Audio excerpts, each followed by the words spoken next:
अखिल कोटि ब्रह्मांड नायक जगदाधार जगद नियंता,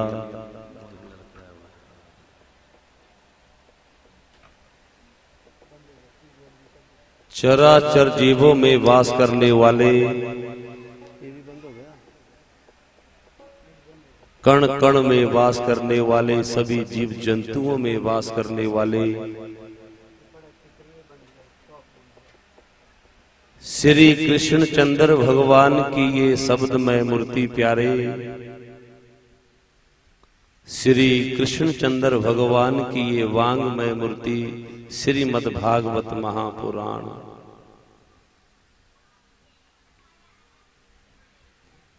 ऋग्वेद यजुर्वेद सामवेद अथर्ववेद रूपी ये ब्राह्मण विद्वान मंडली इस यज्ञ के आचार्य जी महाराज हमारे परम पूजनीय राजेश जी, मेरे साथ आए हुए ये सरस्वती पुत्र सभी संगीत कलाकार और दूर दुरात से आई हुई मेरी माताओं, मेरी बहनों, भाइयों, बुजुर्गों, छोटे छोटे बच्चों व सभी महानुभाव,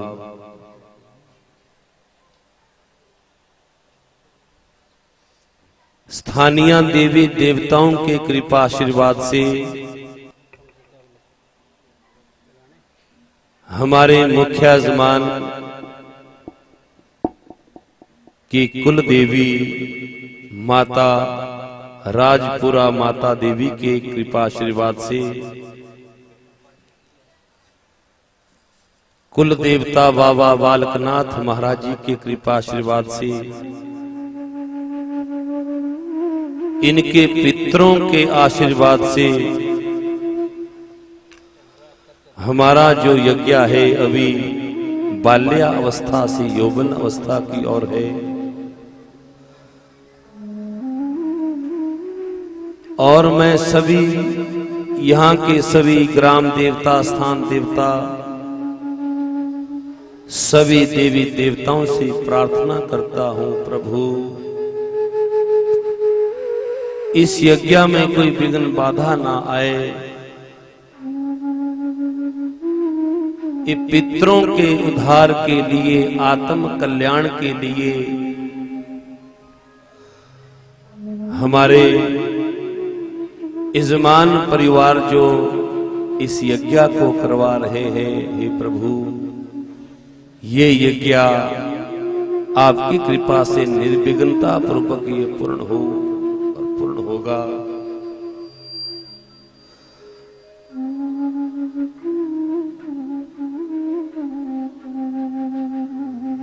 आज इस यज्ञ का प्रथम दिवस है।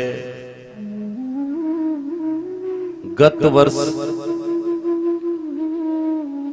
पिछले दिन आपने बड़े हर्षोल्लास के साथ जो है, थोड़ी साउंड बढ़ाओ, इनकी साउंड खोलो, इसकी भी खोलो।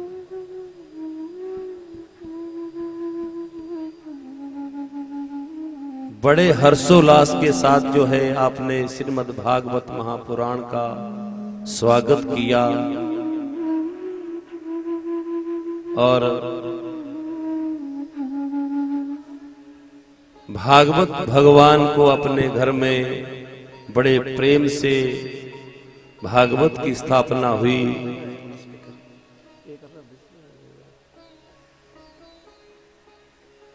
आज इस यज्ञ का कलश यात्रा से द्वितीय दिवस है और सप्ताह पारायण से प्रथम दिन है।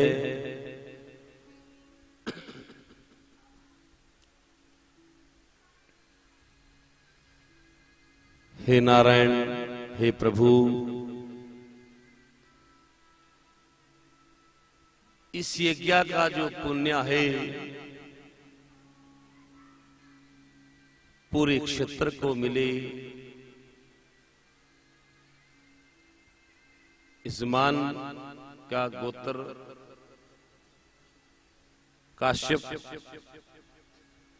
काश्यप परिवार यजमान परिवार गोत्र परिवार को मिले।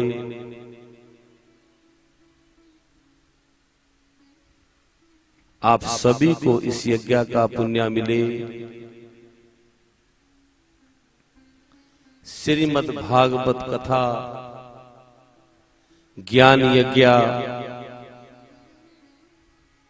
जो सूत जी सौनकादि 88,000 ऋषियों को इस कथा को नैमी सारण्य में सुना रहे हैं, और वही कथा आपके इस आंगन में, उसी कथा को हम आपको सुनाने जा रहे हैं।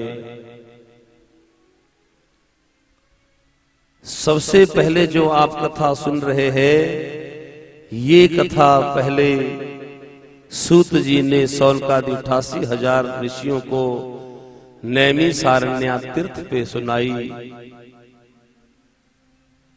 और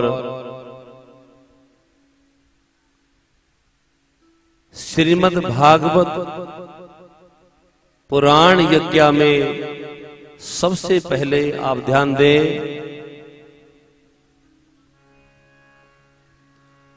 सबसे पहले पहला प्रथम श्लोक में क्या कहा है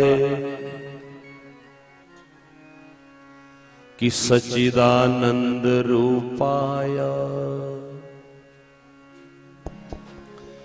विश्वोत्पत्त्यादि हेतवे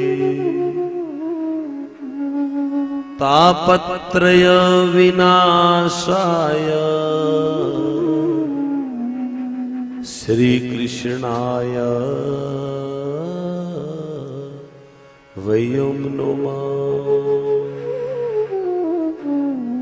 श्री कृष्णाय वयं नमः। बोली सच्चिदानंद भगवान की जय। श्रीमद् भागवत महापुराण की जय। भागवत के प्रथम श्लोक में क्या कहा है?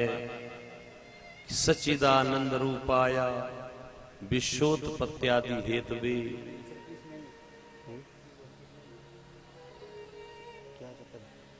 छोटे छोटे बच्चों से लेकर बड़े बड़े बाबा, इस श्लोक का अर्थ पे ध्यान दो। भागवत का प्रथम श्लोक है सच्चिदानंद रूपाय विश्वोत्पत्त्यादि हेतवे तापत्रय विनाशाय श्री कृष्णाय वयं नमः।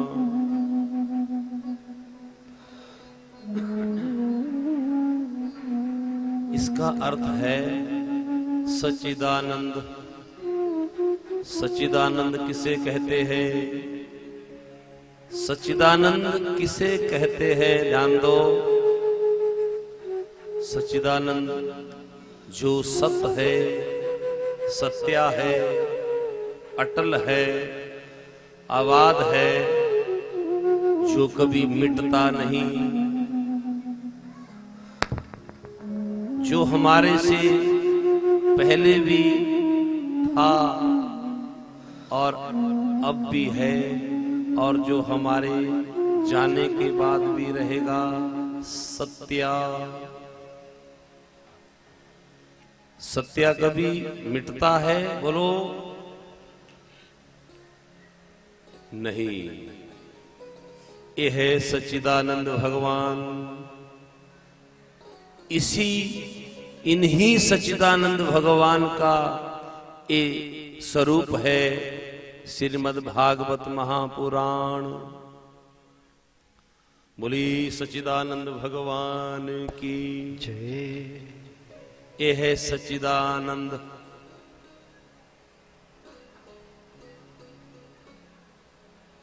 जो हमेशा रहता है, जो कभी मिटता नहीं।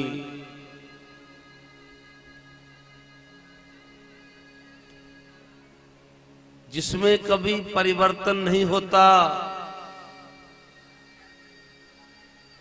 हर चीज में परिवर्तन होता है। शरीर में कभी हम 10 वर्ष के थे, फिर 20 के हुए तो और परिवर्तन हुआ, 40 के हुए तो और परिवर्तन हुआ, 50, 100। प्रकृति में भी परिवर्तन होता है। कभी सर्दी है, कभी गर्मी है, कभी वर्षा है। पर जो अपरिवर्तनीय है, जिसमें कभी परिवर्तन नहीं होता, जो सदा रहता है, जो सदा रहेगा, जो पहले भी था, अब भी है और हमारे जाने के बाद भी रहेगा। सच्चिदानंद ओहे भगवान सच्चिदानंद। बोलिए सच्चिदानंद भगवान की, बोलिए सच्चिदानंद भगवान की जय हो। इन्हीं सच्चिदानंद भगवान का ये वांग्मय स्वरूप है श्रीमद् भागवत महापुराण। सच्चिदानंद रूपाया विश्वोत्पत्त्यादि हेतु जो पूरे संसार की उत्पत्ति करता है, फिर पालन करता है, फिर समय आने पे उसका संहार कर देता है। यही है सच्चिदानंद भगवान, जो उत्पत्ति करे और फिर पालन करे और फिर समय आने पे उसका संहार कर दे, मिटा दे। महाप्रलय, जहां जल है वहां स्थल हो जाएगा और जहां स्थल है वहां जल हो जाएगा। बोलिए सच्चिदानंद भगवान की। ये है वो सच्चिदानंद भगवान जो सारे संसार की उत्पत्ति करता है, पालन करता है, संहार करता है। तापत्रय, जो हमें तापों से, संतापों से हमारी रक्षा करता है।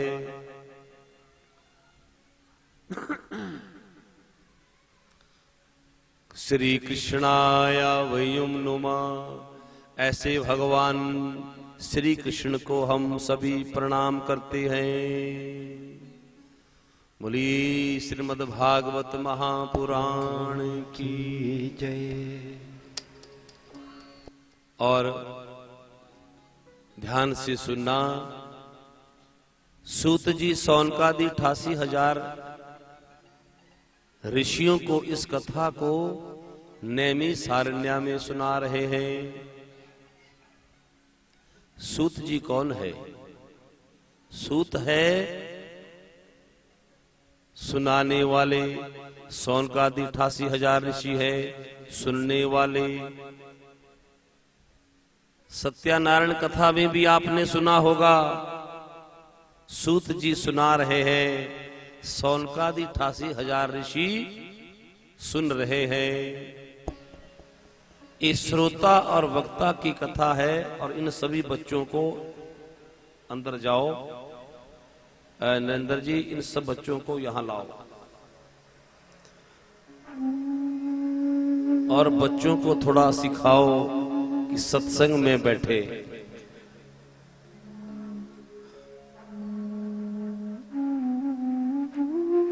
आगे बैठाओ इनको सामने।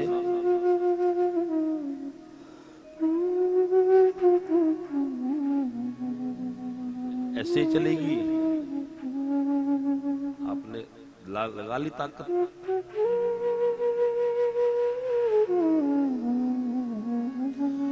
ओ भजमन नारायण नारायण नारायण, ओ भजमन नारायण नारायण,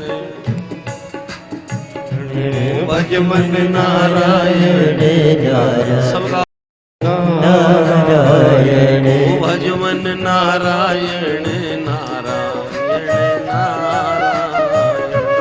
पंचमन नारायण नारायण नारायण।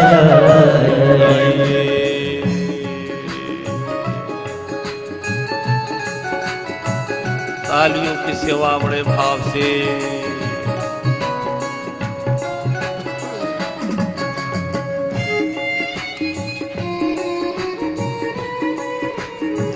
श्री राधे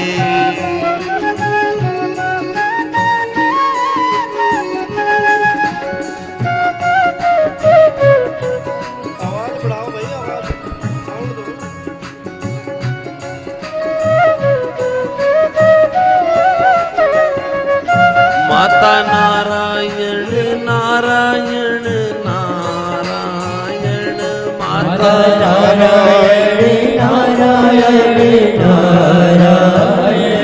माता नारायण नारायण नारायण माता नारायण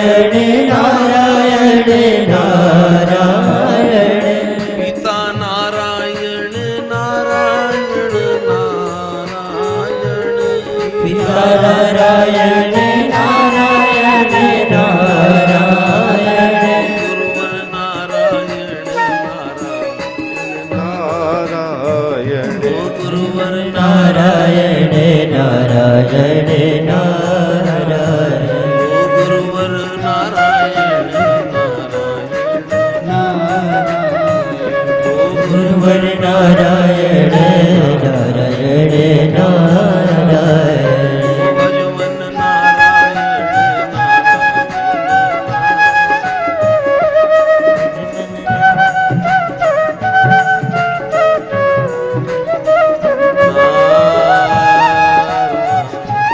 सब सामने देखो, सूत जी सौनकादि 88,000 ऋषियों को ये मंगलमय कथा नेमी सारण्य में सुना रहे हैं। और सूत जी उम्र में छोटे हैं, सुनने वाले उम्र में बड़ी बड़ी उम्र के हैं। ऐसा लिखा है। जो इस कथा को सुना रहे हैं वो उम्र में छोटे हैं सूत जी, और जो सुन रहे हैं हजारों आप जैसे संत ऋषि मुनि सदगृहस्थ, वो बड़ी बड़ी उम्र के हैं। ध्यान दो, बड़ा कौन है? ज्ञान में की उम्र में? जल्दी जल्दी उत्तर दिया करना।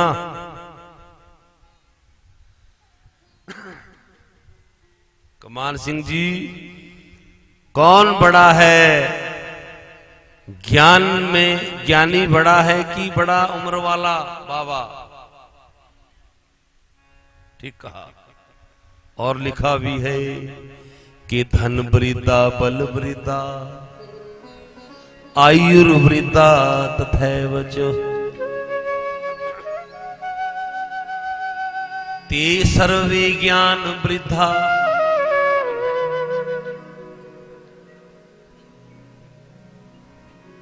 किंकरा शिष्या किंकरा।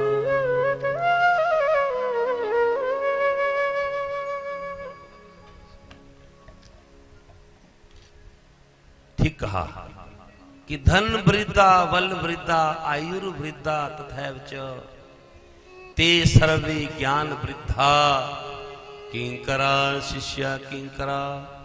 कि ना कोई धन से बड़ा होता, पैसे से कि होता है? नहीं।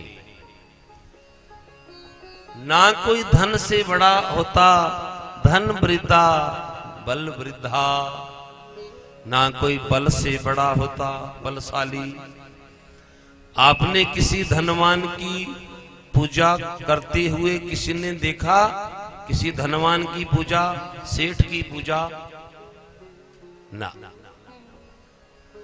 या ऐसा हुआ कि ये बहुत पैसे वाला है और इसके चरण धुला लेते हैं, इसकी पूजा कर ले, इसको तिलक कर ले? ऐसा कभी हुआ? नहीं। या चलो ये बहुत बलशाली है, पहलवान है, इसमें बहुत बल है, आओ इसकी पूजा कर ले, इसको तिलक कर ले। ऐसा कभी हुआ? ना कोई धन से बड़ा हुआ, ना कोई बल से बड़ा हुआ। धन वृद्धा, बल वृद्धा, आयुर्वृद्धा। आयु से ऐसा कभी आपने सुना कि गांव का एक सबसे बड़ा 108 या 100 वर्ष जिसकी उम्र है, आओ इसकी पूजा करें? नहीं। किसकी पूजा कही है? ते सर्वे ज्ञान वृद्धा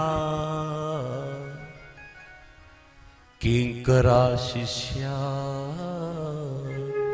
किंकरा। जो ज्ञानी है, जिसको ज्ञान है, चाहे वो किसी भी जाति का हो, चाहे वो शूद्र क्यों ना हो, चाहे उसका कैसा भी रूप रंग हो, किसी भी जाति से हो, ते सर्वे ज्ञान वृद्धा। जिसको ज्ञान है, शास्त्रों में, वेदों में उसको बड़ा कहा है। ज्ञानी को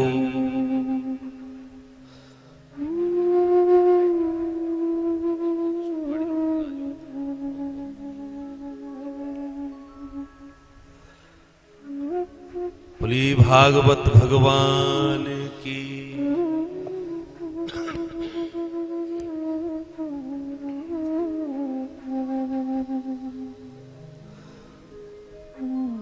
मैं बिल्कुल भागवत में हूं। तुम सत्संग में बैठकर सत्संग में हो मुझे नहीं पता,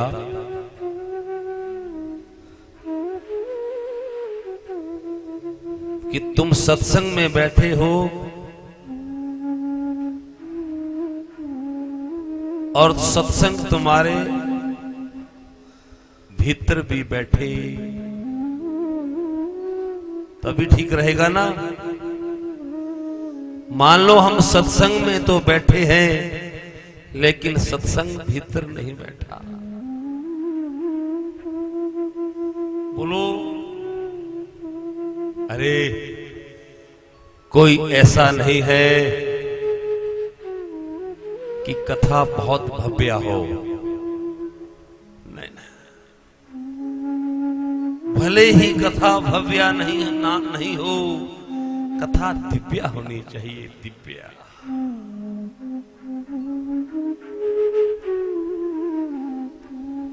यानी थोड़े ही सही, मैं उसी भाव में सुनाऊंगा जहां हम हजारों की संख्या में लोगों को सुनाते हैं, लेकिन आपका ध्यान रहे, क्योंकि ये कथा जो है हमें ज्ञान करवाती है। श्रीमद् भागवत पुराण ज्ञान यज्ञ। इस श्रीमती कांता देवी के घर में क्या हो रहा है? ज्ञान यज्ञ। आपने बैनरों पे भी देखा होगा लिखा हुआ श्रीमद् भागवत कथा ज्ञान यज्ञ।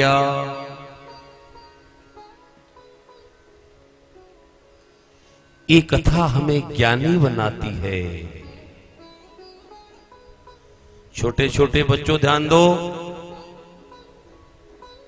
ये मेरे को दिख नहीं रहे हैं, इनको ऐसे बैठाओ जहां से मुझे दिखते रहे, या आगे बैठा दो, यहां ले आओ आगे, आगे आ जाओ आगे। और बच्चों को मैयाओं सामने देखो, अपने अपने बच्चों को साथ लेके आओ। कई वक्ताओं को मैं सुना बच्चों को साथ मत लाया करो। अरे बच्चों को अगर साथ नहीं लाओगे, इन बच्चों को नहीं सुनाएंगे, तो इनमें संस्कार कैसे पड़ेंगे? बच्चों को साथ लाओ, लेकिन उनको सत्संग में बैठना सिखाओ। अभी आपने सुन लिया, जो सूत जी कथा सुना रहे हैं वो उम्र में छोटे हैं, उनमें छोटे थे। आपने सुना तो सत्यनारायण की कथा में भी है, पंडित जी जो सत्यनारायण की कथा सुनाते हैं उसमें भी सूत और सौनक का ही संवाद है।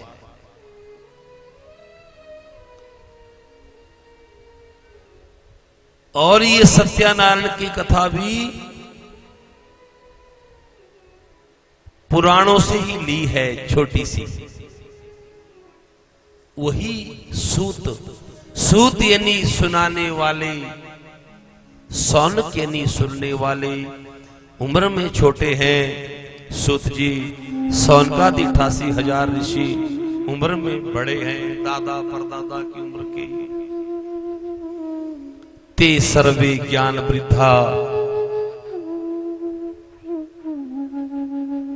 किंकरा शिष्य किंकरा। जिसको ज्ञान है, ज्ञानी बड़ा है। जिसको ज्ञान है वो बड़ा माना है। कहा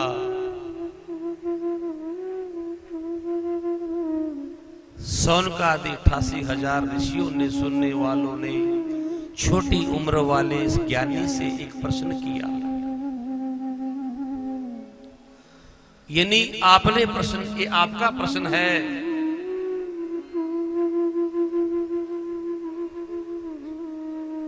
क्या प्रश्न है? कि अज्ञान ध्वंत विध्वंस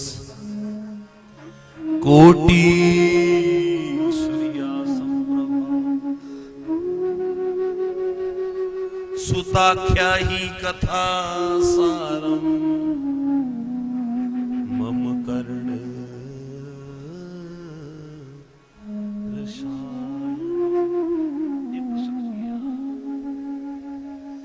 ये प्रश्न है आपका कि अज्ञान द्वंद विध्वंस कोटि सूर्या संप्रभा। हे सूत जी, हमारे अंदर जो अंधेरा यानी अंधकार रूपी जो अज्ञान है, अंधेरा हमारे हृदय में जो अंधेरा है, और आपके पास सूत जी एक नहीं कोटि सूर्या, आपके पास करोड़ों सूर्या के समान ज्ञान है। ये आप क्या कह रहे हैं सूत जी से? ऐ सूत जी, आपके पास करोड़ों सूर्या, देखो एक सूर्या कितना उजाला कर रहा है।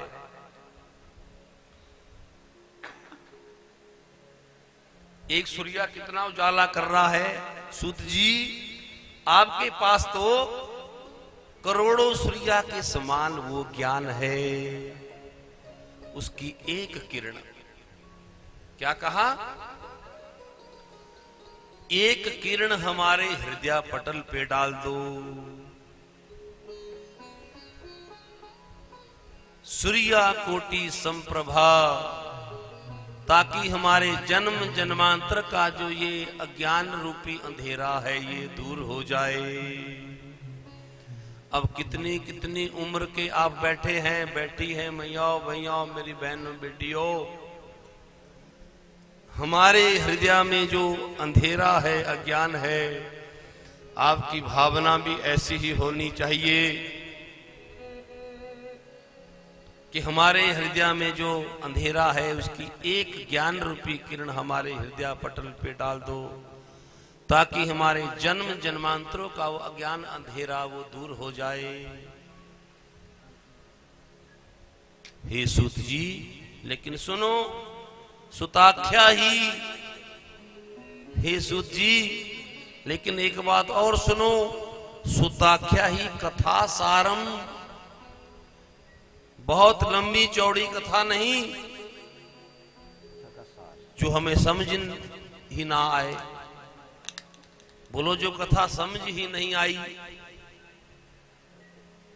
तो उसका ध्यान भी बार बार बाहर जाएगा, कभी इधर देखेगा, कभी उधर देखेगा, कभी घुटने उसके दर्द करेंगे। कारण उसको कथा समझ नहीं आ रही है, या वो कथा में तो बैठा है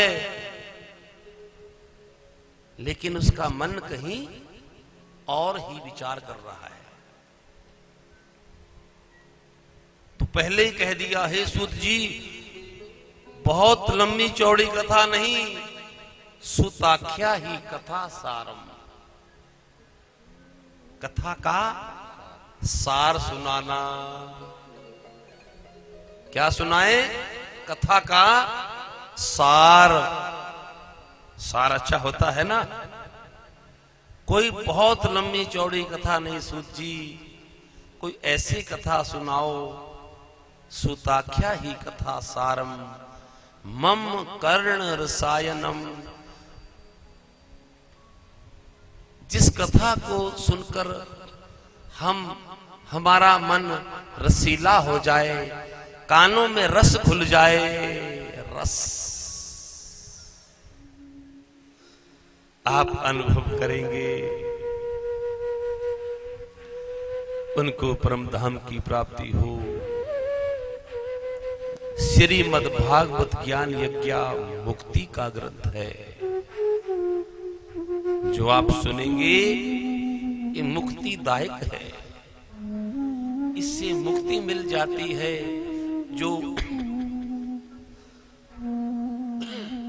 जो इस संसार को छोड़कर गए हैं, वो मैयाओं, वो भैयाओं, उसको भी मुक्ति मिल जाती है।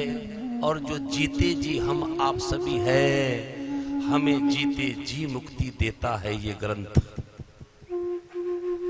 इससे बड़ा और क्या जो जीते जी मुक्ति कर दे, जीते जी जो मोक्ष प्रदान करे, वो श्रीमद् भागवत महापुराण है। जीते जी मुक्ति, मर के मुक्ति नहीं मिलती, मृत्यु के बाद मुक्ति तो कोई रवि कुमार जैसा कोई भाग्यशाली पाता है।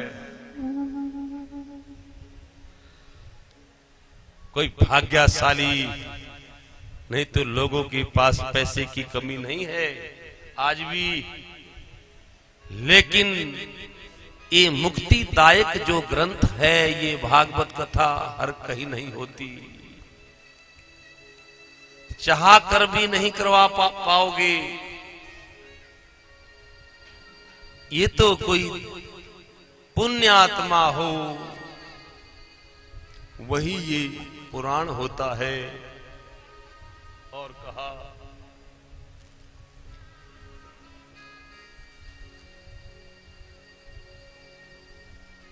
ये कथा चक्कर तीर्थ नेमी सारण्या में देखो प्रश्न कैसा किया। आपका प्रश्न है, कोई एक कोटि सूर्य, एक किरण हमारे हृदय पटल पे डाल दो, ताकि हमारे जन्म जन्मांतरों का जो अज्ञान रूपी अंधेरा है वो दूर हो जाए। बोली भागवत भगवान की। क्योंकि जो अंधेरा है ना, अज्ञान, यानी अज्ञान ही अंधेरा है। ये अंधेरे, इस अज्ञान रूपी अंधेरे को कहीं ज्ञान रूपी दीपक प्रज्वलित हो जाए। क्या हो जाए? इस अंधेरे में अगर दिया जल प्रज्वलित हो जाए तो अंधेरा अड़ जाएगा कि मैं नहीं जाऊंगा। बंद कमरे में अगर दीपक प्रज्वलित किया जाए या लाइट ऑन कर दी जाए तो अंधेरा वहां टिकता है। हाँ ना में उत्तर दो जल्दी, बोलो। ऐसे नहीं उत्तर दिया करो कि भागवत कथा की मैं सुनाता जाऊं तुम अंगड़ाइया लेते रहना, ऐसे नहीं चलेगा। ये प्रश्न उत्तर है बाबाओं। ये भागवत की जो कथा है क्या है, प्रश्न और प्रश्न भी नहीं कहेंगे, शुरू शुरू में प्रश्न आपको लगेगा, बाद में जिज्ञासा होगी, फिर आपका प्रश्न ही नहीं रहेगा। अभी दिखना आज तो शायद प्रश्न आपका होगा, उसके बाद जिज्ञासा। जिज्ञासा प्रश्न, क्योंकि जो अंधेरा होता है 100 साल के बंद घर में कहीं अकस्मात कहीं दीपक जल जाए, 100 साल का बंद घर हो, ताले लगे हो, खिड़की बंद हो 100 साल, और उसमें कहीं अकस्मात कहीं दीपक प्रज्वलित कर दे कोई ऐसा काश्यप गोत्र यजमान परिवार श्रीमती कांता देवी, कोई दीपक प्रज्वलित कर दे। मैं आपसे पूछ रहा हूं, जल्दी उत्तर देना, क्या 100 साल का जो कब्जा कर रखा था उस अंधेरे ने दीपक प्रज्वलित होते ही क्या वो वहां अड़ के बैठ जाएगा कि मैं नहीं जाऊंगा? नहीं, नहीं। यही है ज्ञानो दीपक। ये जो कथा है क्या है? ज्ञान का दीपक। ये ज्ञान का दीपक है, ज्ञान यज्ञ है। अगर अंधेरा रहेगा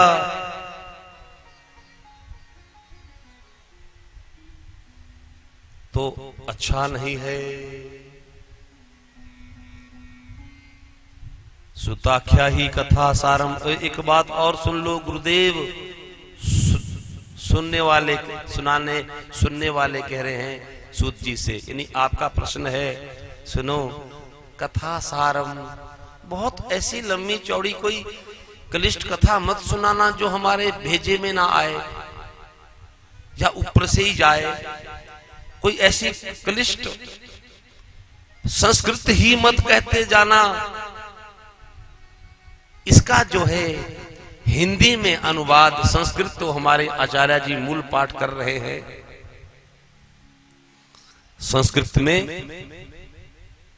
और ये मूल पाठ हर रोज नित्य प्रति सुबह 5:30 बजे से पूरे क्षेत्र में कल से यहां आपको सुनाई भी देगा।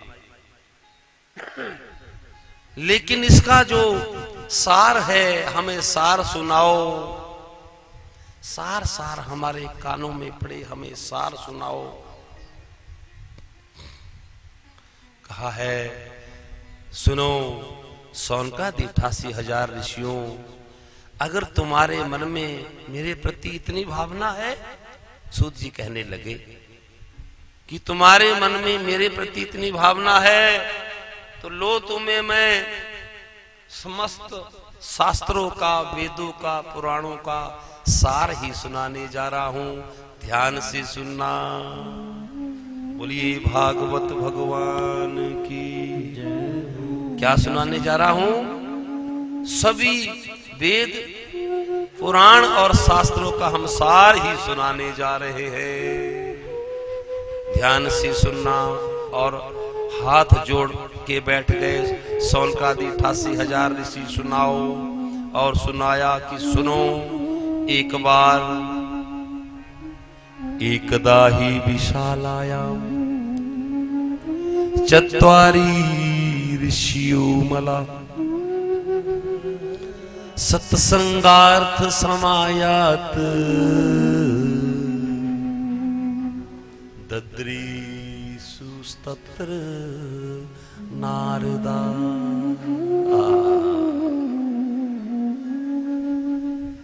धन्य है। सूत जी क्या कह रहे हैं, सुनो। एकदा ही विशालायाम, अब कथित, अभी कथा नैमी सारण्य में थी ना, अब कहां आ गई?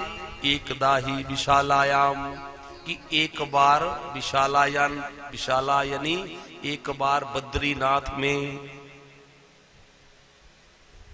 बद्री विशाल,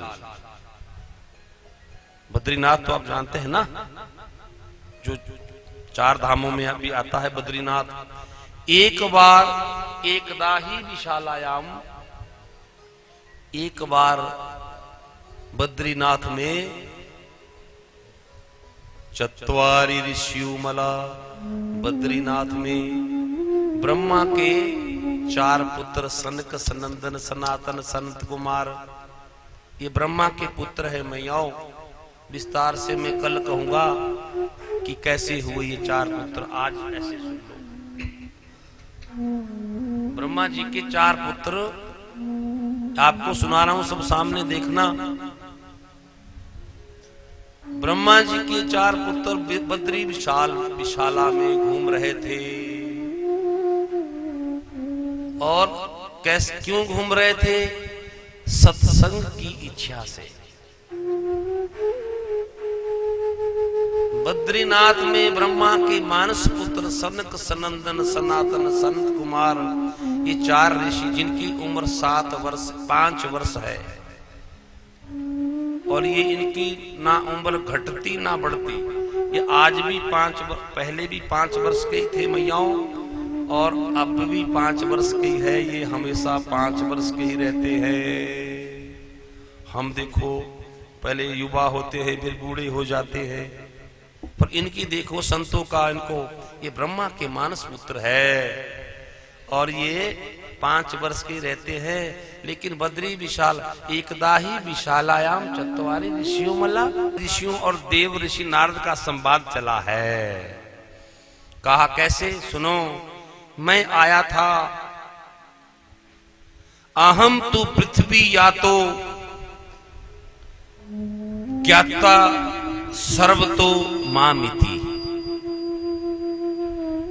मैं इस पृथ्वी पर आया था, इस लोक में, मृत्यु लोक में, कि कहीं मुझे सत्संग मिले, कहीं शांति मिले। ये देवऋषि नारद कह रहे हैं कि मैं यहां आया था,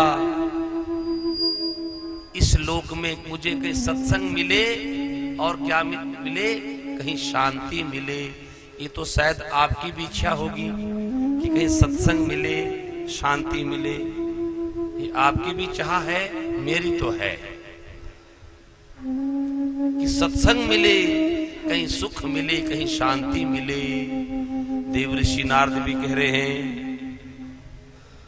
कि मैं यहां आया था, लेकिन यहां उल्टा हुआ, शांति नहीं, मुझे तो क्रांति हो गई, क्रांति आ गई मुझ में। तो कैसे, क्या देखा? देवऋषि नारद कह रहे हैं, सुनो। सनकादि ऋषियों ने कहा, भैया अगर शांति चाहते हो, सत्संग चाहते हो, अच्छे संतों का सानिध्य चाहते हो, तो तीर्थों पे जाओ। यहां मुख मलिन करके क्यों घूम रहे हो? देवऋषि नारद, जाओ तीर्थों पे।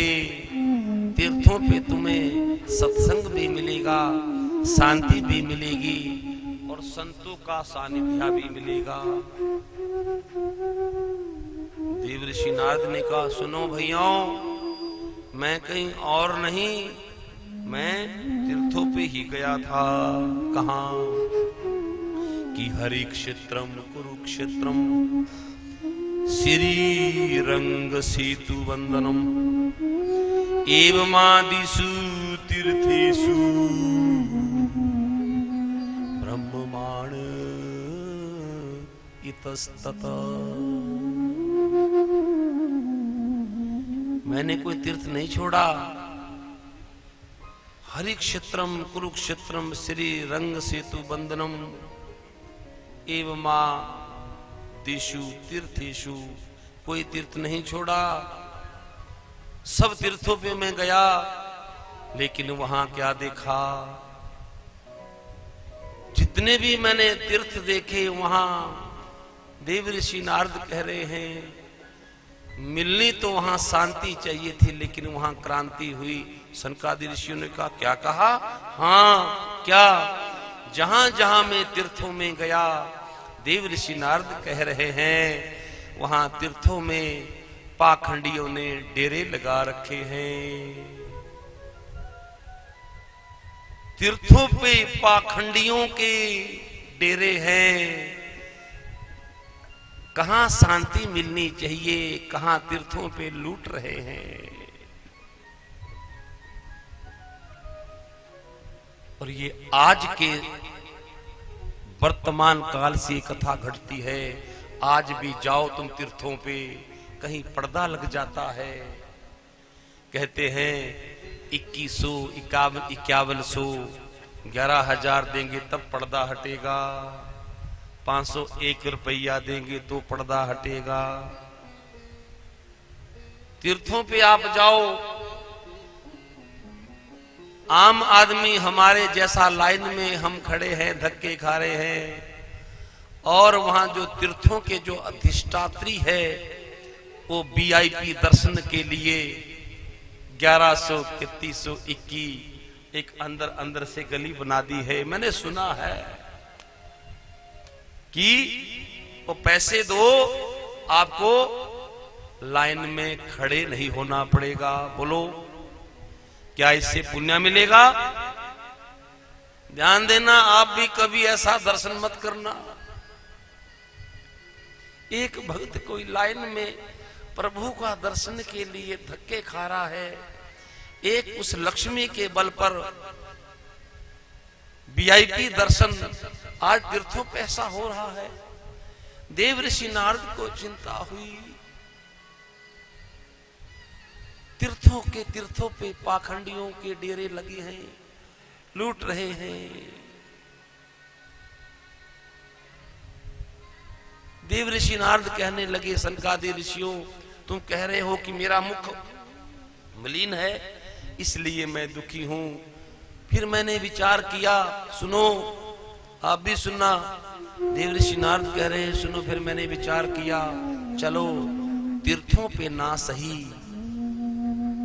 चलो इन बड़े बड़े जो संत है इनके आश्रमों में जाते हैं, शायद वहां शांति मिले। हे सनकादि ऋषियों, मैं जब संतों के आश्रमों में गया, संतों से मिला, तो वहां क्या देखा कि पाखंडा निरता संता विरक्त सपरिग्रह। ये देखा, क्या देखा? पाखंडा निरता संता विरक्ता सा परिग्रह, कि संत भी पाखंड पारायण हो चुके हैं। बाहर लिखा है, आश्रम के बाहर लिखा है, ब्रह्मचारी का आश्रम, अंदर बच्चे खेल रहे हैं। बाहर लिखा है मौनी बाबा का आश्रम, मौनी जहां शांति हो उसको कहते ना मौनी। कहा बाहर लिखा है मौनी बाबा का आश्रम, जब अंदर प्रवेश किया लड़ रहे हैं एक दूसरे से। गेट पे क्या लिखा है? मौनी बाबा आश्रम। तो चिंता तो होगी, नहीं होगी? अरे देव ऋषि नारद को नहीं, हम आप होते हमें भी चिंता होती, और हो रही है आज। आज क्या देखा? कि ऐसा मत तुम कहीं तुम्हारे मन में भाव आ जाए कि मैं किसी व्यक्ति विशेष को कह रहा हूं। ना ना कमान जी, तृप्ता जी, देवी, ये कथा है ही ऐसी, ऐसा लगता है कि जैसे आज के समय से वर्तमान काल से घट रही है, और ऐसा लगता है कि हमारी कथा है।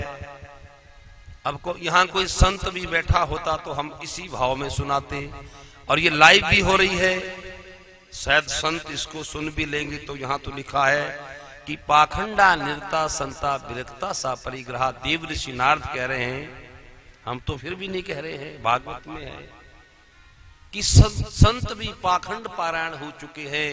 क्यों? पहले संत उसको कहते थे जो विरक्त होता था,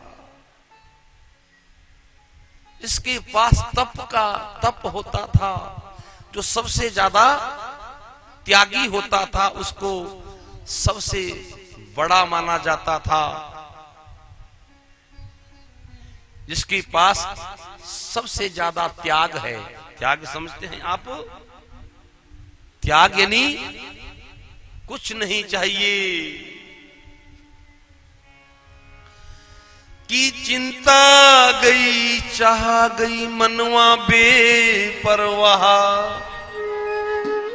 अरे जिसको कुछ ना चाहिए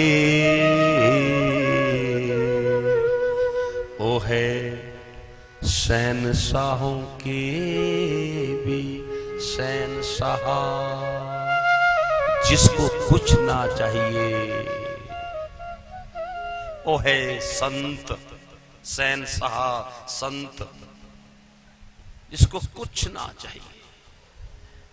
दो समय का कहीं मांग कर भिक्षा में टुकड़ा मिल जाए, पेड़ों से फल मिल जाए, छाया मिल जाए, कहीं घास की कुटिया मिल जाए, ना सही तो बाजुओं का तकिया बना के भी मैंने संतों को पड़े देखा है। आज भी संत है, लेकिन ऐसे संतों को कोई पूछ नहीं रहा है। और पूजा किसकी हो रही है? जिस संत के, जिस साधु का बड़ा आश्रम है, जिस महात्मा के खूब चेले हैं। पहले संत किसी को दीक्षा नहीं देते थे जल्दी, कम से कम 15-20 वर्ष तक उसको एन परख कर। एक कहावत भी है कि क्या है, राजेश जी कहते हैं कि गुरु बनाओ जानकर, पानी पियो छान कर, पानी पियो छान कर। ये किसने बनाई? ऐसे आप जैसे बाबा महापुरुष जो पहले के महापुरुष थे, ये कहावत नहीं है, ये मैं तो कहूंगा ये वेदांत है। भले ही लिखा नहीं हो कहीं, बेटी कहीं लिखा नहीं है ये, लेकिन ये इसको काटा भी नहीं जा सकता। ये संतों के अनुभव है। कोई जरूरी है कि आपको लिखा लिखाया जो कलम के नीचे आया उस वही ज्ञान है?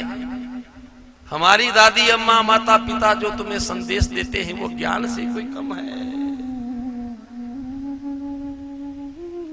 दादा दादी का दिया हुआ उपदेश, माता पिता या संतों का या सत्संग में दिया उपदेश को ये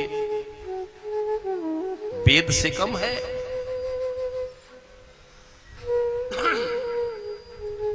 देवऋषि नारद ने कहा, जब मैं संतों के गया, पहले जितना संत त्यागी होता था वो उतना ही पूजनीय वंदनीय होता था, और आज उल्टा हो गया। आज के समय में जितना ज्यादा धनवान होगा, ऊंचा आश्रम होगा, चेले होंगे, उसकी आज पूजा हो रही है, उसकी आज उसकी पूजा हो रही है। जो विरक्त संत है, जिनको कुछ नहीं चाहिए, मांग कर भोजन पाते हैं, पानी जहां मिले पी लेते हैं, जिनके लिए कुछ नहीं चाहिए। और जो आपने देखा होगा, रुखे सूखी रूखी धरती पर, कोरी धरती पर बाजुओं का तकिया बनाकर मन में चला है, हरे राम राम राम हरे हरे, हरे कृष्णा कृष्णा कृष्णा हरे हरे। वो जगत कल्याण के लिए भजन कर रहे हैं। इस जगत का कल्याण कैसे हो, उनको कोई आज पूछ नहीं रहा है। चिंता तो होगी। देवऋषि नारद बोलो, नहीं होगी? चिंता हमें है। संतों के जब देखा पाखंड पारायण हो गए हैं, तब सी धनवंत दरिद्री गृहे कली कौतुक जात ना तात कही। क्या कहा कि जो गृहस्थी है वो गरीब है, उनके पास पैसा नहीं है, और संतों के बाबाओं के पास पैसा है। ये उल्टा है। संत त्याग से बड़ा माना गया। लिख लो, याद रखना। संत किससे बड़ा माना गया? तप और त्याग से। तप हो, त्याग हो। उल्टा हो गया। तपसी धनवंत दरिद्री गृहे। जो गृहस्थी है, बच्चे वाले जो, उनके पास धन नहीं है। संत साहूकार बन गए। क्या होगा? चिंता तो होगी। कहा, कहने लगे चलो अब क्या किया जाए। देवऋषि नारद ने विचार किया, अब कहां जाएं? आए थे इस तरह होगा। बोलो, फिर घर में क्या होगा? महाभारत। और आज लगभग हो ही रहा है। महाभारत घर में। और कहा चलो साले की सलाह भी ले लो। फिर भी घर में क्या कहा? दंपति चिकलकनम। फिर भी पति पत्नी में महाभारत हो रहा है। सुबह शाम पत्नी पति को ऐसे देख रही है, पत्नी ऐसे क्रोध। दंपति चिकल। चलो इतना करने के बाद चलो शांति तो हो जाए, लेकिन ना ना ना, ना। कहा दंपति चिकलकनम। देवऋषि नारद कह रहे हैं मैंने देखा,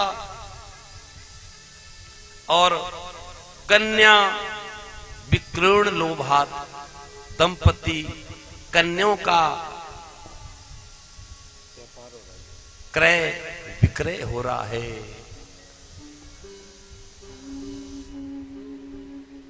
बेटियों की लाज बेची जा रही है, आज हमने देखा है। आप देखते हैं न्यूज चैनलों पे, ऐसा समय देवऋषि नारद ने कहा सुनो, अब देखो, क्योंकि सनकादि ऋषियों ने पूछा था ना देवऋषि नारद ने कि ऐसा रोने जैसे रोनी जैसी सूरत क्यों बना रखी है। अब देखो उत्तर दे रहे हैं, उसका उत्तर तो दे रहे हैं। मुझे नहीं पता, आप कथा में ध्यान है आपका, तो सामने देखो, देखो सामने। और कहा, देवऋषि नारद ने कहा, ऐ सनकादि ऋषियों, फिर मैंने विचार किया अब कहां जाएं। फिर याद स्मरण आया, चलो कहां? जहां मेरे भगवान ने लीला की थी वहां चलते हैं। क्योंकि ना तो तीर्थों पे शांति मिली, वहां भी लूट रहे हैं। चार धाम करने लोग जाते हैं, मैं पूछता हूं, और मैं पूछ के करता हूं इनको।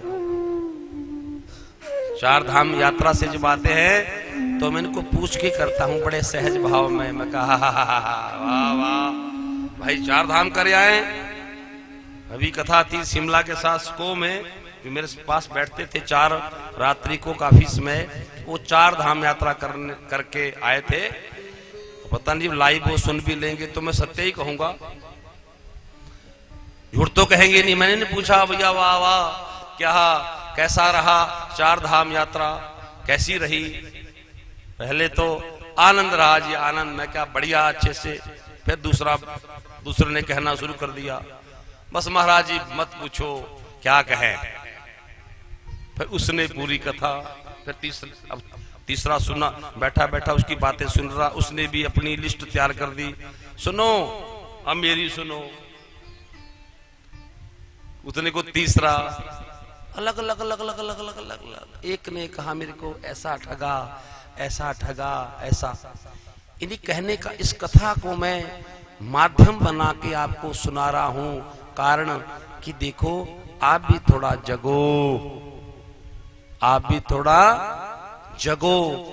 मैंने विचार किया 4 धाम यात्रा करने के बाद जो है फिर भी तीर्थों की निंदा कर रहे हैं। बोलो उस 4 धाम यात्रा का पुण्य मिलेगा?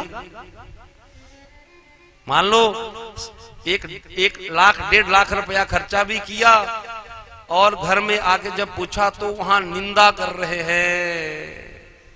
इससे अच्छा है 4 धाम कौन है? हमारे घर में जो माता पिता है ये धाम से कम नहीं है। कमान सिंह, रंजू और बिमला कमलेश के लिए जो ये मां कांता देवी है ये 4 धाम से कम नहीं है। वेद में कहा है जब तक माता पिता घर में रहे 4 धाम करने की कोई जरूरत नहीं है। बहुत दुख होता है, कैसे समझाएं? देव ऋषि नारद की तरह हमें भी बहुत दुख है। आज लोगों के पास धन है, उस धन का इतना दुरुपयोग कर रहे हैं और माता पिता को कोई पूछता नहीं है। उनके वही वस्त्र, वही बेड की चादर, वही पुराना बेड मंजा, वही जूते, आज पूछा नहीं जाता उनके लिए। कष्ट तो होगा। ऐ कन्हैया इस कथा से हम जग जाए। सबसे पहली भक्ति है श्रवणम। क्या है? 9 प्रकार की भक्तियों में सर्वप्रथम सर्वश्रेष्ठ भक्ति है श्रवणम, सुनना। क्योंकि सुनाना बहुत सरल है, सुनाना बहुत सरल है, श्रवण करना बहुत कठिन है।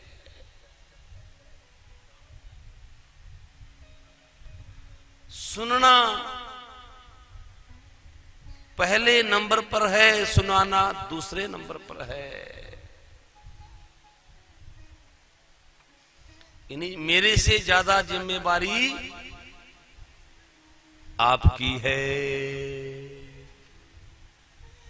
इन्हीं जितना सतर्क होके मैं सुना रहा हूं उससे आपको 10 गुना सतर्क होके सुनना है। क्यों? आज हर गांव में, हर टीवी चैनल, हर मंदिर में भागवत भागवत भागवत भागवत भागवत। और व्यथा देखो, वही क्रोध, वही द्वेष, वही कपट, वही छल, वही कामना, वही इच्छा। ये क्या है? दीपक आज जले, रोशनी कल।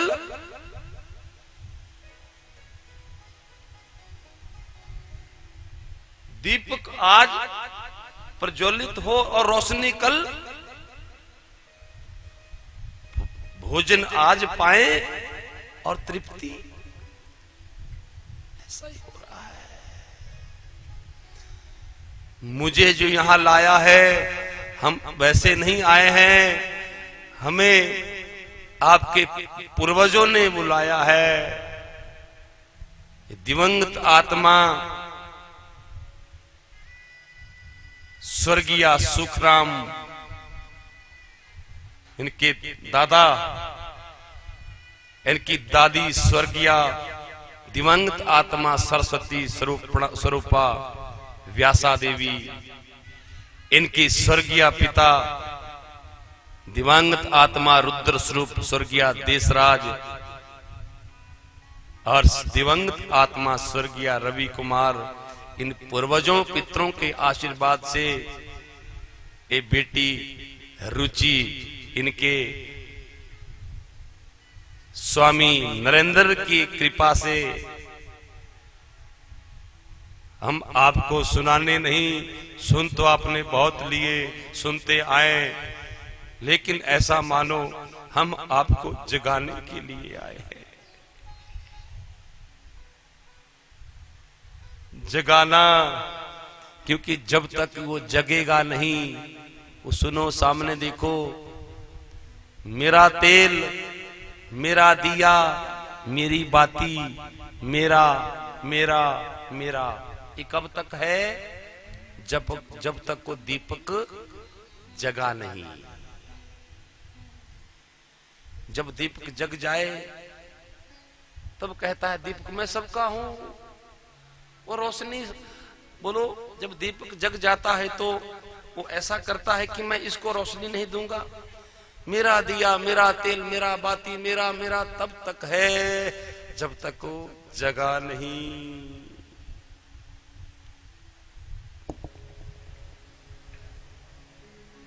इसलिए मैं छोटे छोटे बच्चों को भी और बड़े बड़े बच्चों को भी जगाने के लिए आया हूं।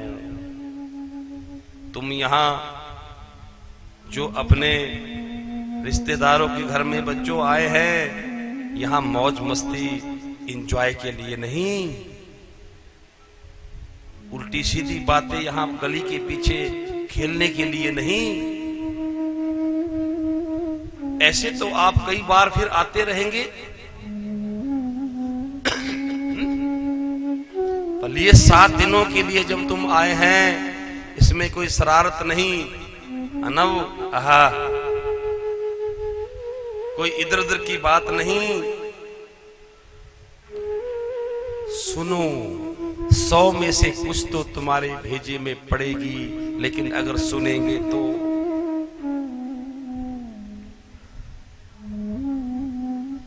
धन्य है। इन बेटियों को देखो, मुझे कहना नहीं पड़ा, धन्य है ये कन्या। अभी तुम कथा सुनेंगे कि पुत्र और कन्या में अंतर क्या है। लड़के लड़का चाहिए, चाहे प्राण निकाल दे, लेकिन वो ये तो अज्ञान है। ये अज्ञान मिट जाए कि लड़कों से क्या, प्रत्यक्ष प्रमाण अभी लड़कों को बैठाना पड़ा, और ये बेटियां स्वयं बैठी है। ये धर्म की अधिष्ठात्री देवियां, आहा, यानी सूत जी सौनकादि 88,000 ऋषियों को कथा सुना रहे हैं। सुनो, देव ऋषि नारद ने कहा, मैं गृहस्थियों के घर में फिर विचार किया, चलो वृंदावन धाम, वहां तो शांति जरूर मिलेगी, क्योंकि वहां भगवान ने लीलाएं की है। और देव ऋषि नारद कह रहे हैं, जब मैं वृंदावन में आया तो मैंने क्या देखा? वृंदावन में मैंने क्या देखा कि एक तरुणी, बड़ी नौजवान सुंदर स्त्री बैठी है। सैकड़ों स्त्रियां उसको घेर कर उसको कोई पंखा कर रही है, पंखा झुला रही है, और उसकी गोदी में 2 कौन सोए हैं? है? 2 बूढ़े, सफेद दाढ़ी है, बुढ़ापा है, और अपने आप नौजवान युवा है। ये किसने देखा? देवऋषि नारद ने। देवऋषि नारद ने कहा, भैयाओं तुम कह रहे हो कि मैं दुखी क्यों हूं? सुनो, मैंने देखा, फिर मैंने विचार किया, मैं जाऊं पूछूं, अरे तुम कौन हो और तुम्हारे गोदी में ये कौन है बूढ़े? पर विचार किया मैंने कि मैं ऐसे अगर बिना बुलाए मैं वहां जाऊं और इन्होंने कहीं मेरा अपमान कर दिया, कह दिया बाबा, हे बाबा कहाँ जा रहा है, बिना बुलाए कहाँ आ रहा है, तो मेरा अपमान हो जाएगा। सुनो, मैंने क्या किया, देवऋषि नारद कह रहे हैं, मैंने एक विचार किया और मैं वहां से निकलने लगा।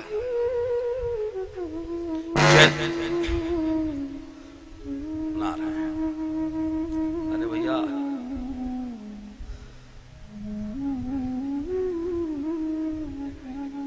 अरे मैं डर के पीछे पर गिर गया था भैया।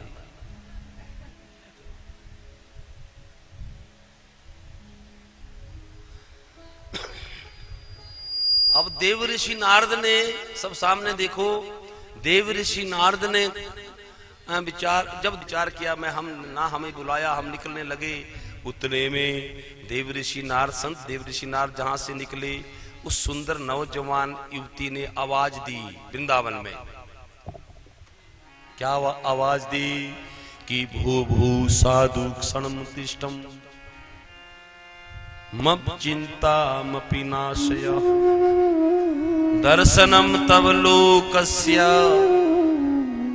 सर्वथा गहरम परम। क्या कहा? उस सुंदर स्त्री ने आवाज दी, जो नव युवती बहुत सुंदर, भो भो साधु क्षणम तिष्ठम, हे साधु बाबा, हे देवऋषि नारद हाथ जोड़े, रुको रुको रुको। देवऋषि नारद ने कहा, जब कानों में आवाज आई, मैंने मुड़ के देखा, कौन? बाबा सुनो, दर्शनम तब लोकस्या सर्वथा गहरम परम। को बाबा, तुम जैसे संतों का कोई स्मरण भी कर ले, स्मरण, उससे भी व्यक्ति का कल्याण हो जाता है। और कहीं तुम जैसे बाबा कहीं रूबरू, कहीं तुम्हारा दर्शन हो जाए, तब तो क्या कहना बाबा। अब बोलो, रुको, अब इतने प्रेम से कोई बुलाए तो कौन नहीं जाए, है? कौन नहीं जाए? और बाबा ने कहा, सुनो, मैं गया, जब पास में गया, मैंने पूछा, वद देवी विस्तारम स्वस्य दुखस्य कारणम। वो देवी, तुम अपने दुख का कारण बताओ। स्वस्य दुख, कारण तुम्हारा। वो देवी ने कहा, बाबा, और तो ये भी कहा, और सुनो, तुम्हारा दुख क्या है और तुम कौन हो? तुम कौन हो? और जब कौन हो कहा, उस देवी ने कहा, सुनो बाबा, अहम तू भक्ति रीति ख्याता इमो में तन्यो मतो ज्ञान वैराग्य न मानो काल योगे जरा जरो। ए बाबा, वो देवी कहती है, बाबा, अहम भक्ति रीति ख्याता, मेरा नाम भक्ति है। वो नौजवान स्त्री कहती है, बाबा, मेरा नाम क्या है? बोलो। अहम भक्ति रीति ख्याता, मेरा नाम भक्ति है। इमो में तन्यो मतो, और ये जो मेरी गोदी में दो बूढ़े हैं, ये कोई और नहीं, ज्ञान वैराग्य ना मानो काल योगेन जरा जरो, ये कोई और नहीं है, ये मेरे पुत्र है। एक का नाम ज्ञान है और दूसरे का नाम वैराग्य है। भक्ति जवान, ज्ञान वैराग्य बूढ़े।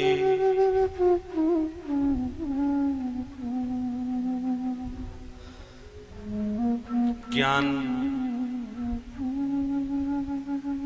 कोई ज्ञान नहीं, वैराग्य ना, कोई वैराग्य नहीं। आए एफडी एक दूसरी,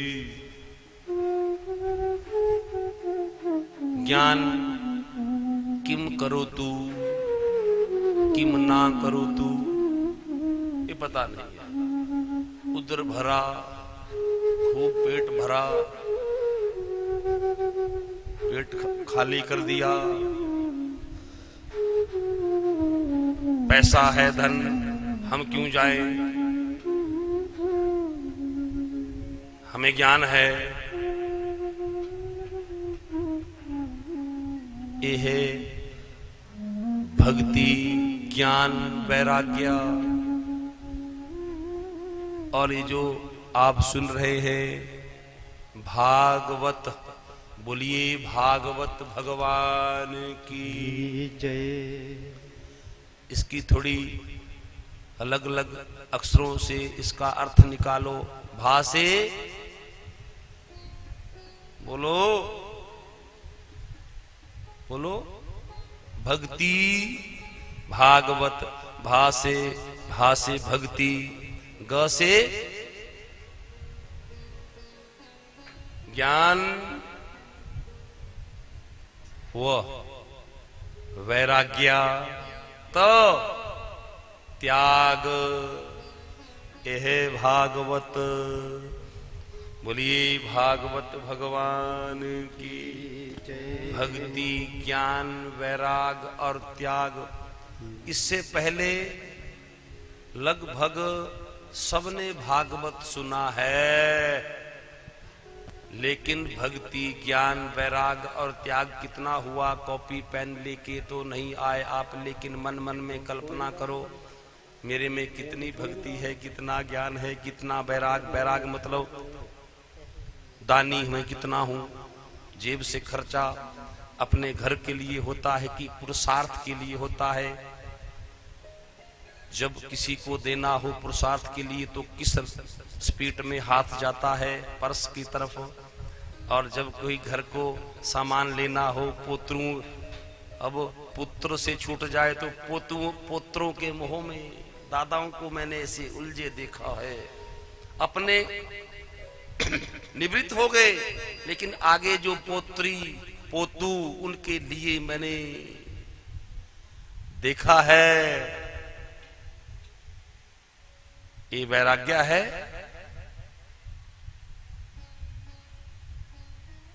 ये वैराग्य है। जब वैराग्य होगा तब होगा त्याग।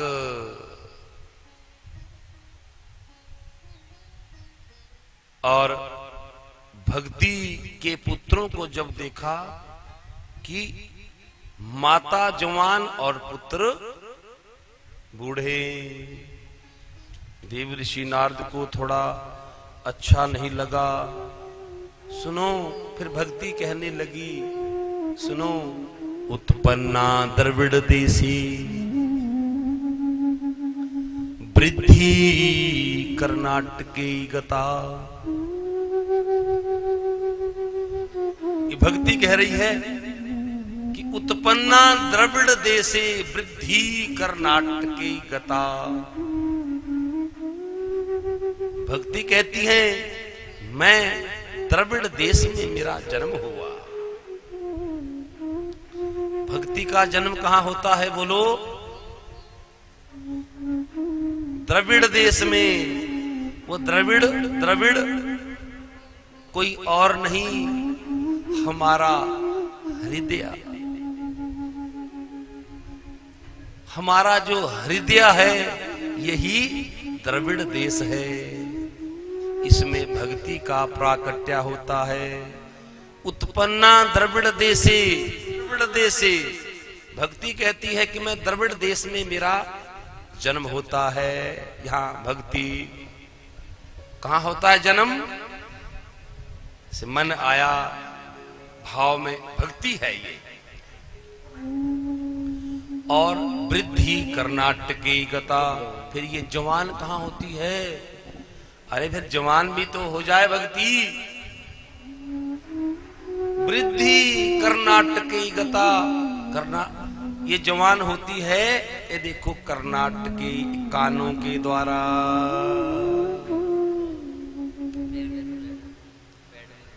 सब सामने देखो। आहा, मन को एकाग्र करो, कोशिश करो। मन को ऐसे तो नहीं, लेकिन ज्ञान की चोट करो मन को। अरे मन 3 घंटे तो मेरा कहा मान ले। ज्ञान को चोट करो कि 3 घंटे तो मेरी मान ले, फिर मैं तेरी मानूंगा। पर नहीं, प्रयास करो हम ये मन अब हमारी ही माने।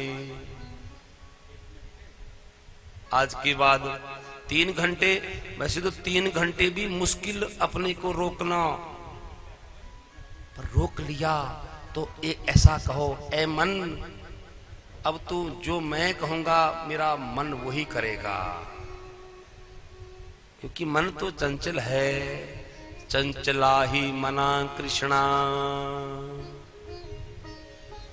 अर्जुन को भगवान नारायण कह रहे हैं और मैं आपको कह रहा हूं, चंचला ही मना कृष्णा। मन चंचल है, सामने देखो, ये जो इधर उधर हम बात कर रहे हैं यही मन है, वो चंचल। इसी को ही तो ठीक करना है। शुद्ध बुद्ध खोके एकाग्र मन से यहां कल पर्दा लगा देना ताकि इस तरफ कुछ दिखे ना। मैं देखता हूं बार बार कईयों का ध्यान, पता नहीं उधर क्या है, सबका नहीं, कुछ सामने देखो। क्योंकि वृद्धि ही कर्नाटके गता, भक्ति उत्पन्ना द्रविड़ देशे वृद्धि कर्नाटके गता। वृद्धि कानों के द्वारा जब हम सुनेंगे तो भक्ति हमारी जवान होगी। भक्ति कह रही है कि द्रविड़ देश में मेरा जन्म हुआ, कर्नाटक में मैं बड़ी पली, कर्नाटक में, और क्वचित महाराष्ट्र में मेरा अपमान हुआ। महाराष्ट्र में मुझे थोड़ा सम्मान मिला, लेकिन गुर्जरे जीर्णताम गता।